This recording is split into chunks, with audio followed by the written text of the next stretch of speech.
네, 안녕하십니까. 저는 국민건강보험 일산병원 치매예방센터 정신건강의학과 소속의 이정선입니다.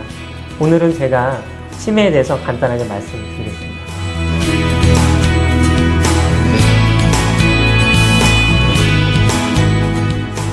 우선 치매라는 병은 원래 정상적인 인지기능을 갖고 있던 사람이 여러 가지 원인에 의해서 뇌에 문제가 생기면서 그 인지기능이 떨어지는 병입니다. 근데 치매는 어떤 하나의 병을 말하는 것은 아니고요. 여러 가지 병을 다 포함하고 있습니다. 그래서 여러 가지 원인에 의해서 나빠질 수 있고 그중 가장 대표적인 것이 알츠하이머 병이랑 혈관성 치매가 되겠습니다.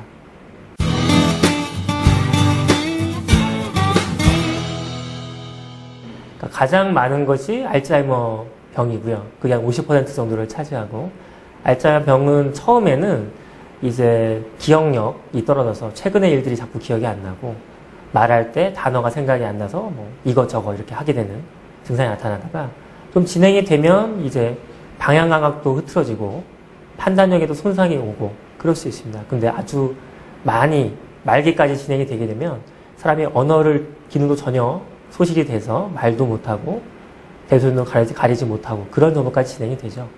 그리고 한 30% 정도를 차지하는 것이 혈관성 치매인데 혈관성 치매는 주로 뇌졸중이 있고 난 다음에 치매가 생기는 것이 혈관성 치매입니다. 그래서 혈관성 치매는 갑자기 증상이 나타나는 경우가 있고 약간 계단식으로 점차적으로 증상이 나빠지는 경우가 있습니다.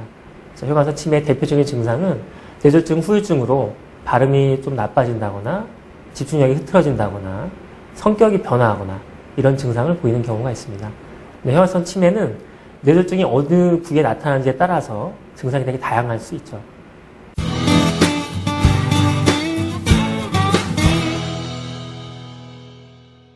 사실 치매의 한 15% 정도는 완치가 가능한 경우가 있습니다. 그래서 흔히 아는 갑상선 기능 저하증이나 같은 내분비 질환 그리고 또 영양소 결핍이 있다거나 그런 경우에는 나중에 그 원인 질환을 치료하면 완전 이전의 인지기능으로 다시 정상으로 돌아가는 경우가 있습니다. 근데 사실 대부분 우리가 알고 있는 알츠하이머 병이나 혈관성 치매 같은 경우는 어떤 이전 인지기능으로 돌아가기는 어렵고요. 약물 치료를 하거나 하면 현재 증상을 조금 완화를 시키고 계속 나빠지는 어떤 증상을 조금은 늦춰주는 그런 역할을 할 수가 있습니다.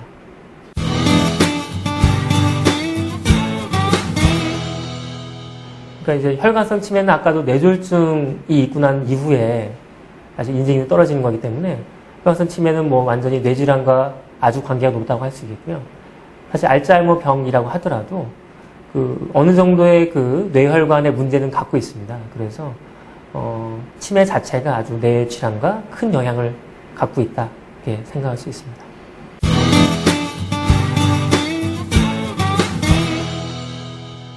그러니까 예방법이 여러 가지가 있겠지만 가장 중요한 것은 이제 신체 활동, 운동을 많이 하는 겁니다. 그래서 사람이 어떤 종류의 운동이든 많이 하게 되면 뇌 혈류도 좀 증가가 되고 뇌 염증 물질이 줄어들면서 인지기능이 개선되는 효과를 가질 수 있습니다.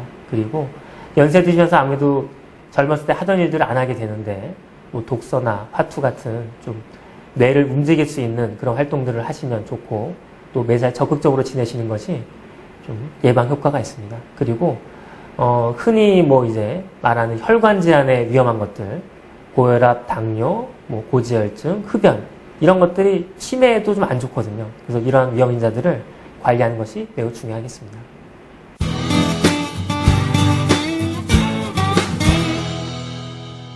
네, 치매라고 하면 대부분 아주 경과가 안 좋고 끔찍한 병을 생각하기 쉬운데 사실 좀 미리 알고 조기에 진단을 받고 초기 치료를 미리 좀 시작을 한다면 좀 아주 나쁜 결과가 일찍 오는 걸 좀 막을 수 있습니다. 그래서 사실 완치가 아주 쉽게 되는 병은 아니지만 어떤 어르신들 노년의 어떤 삶의 질을 생각했을 때 조기 진단, 조기 치료가 매우 중요한 병이라고 할 수 있겠습니다.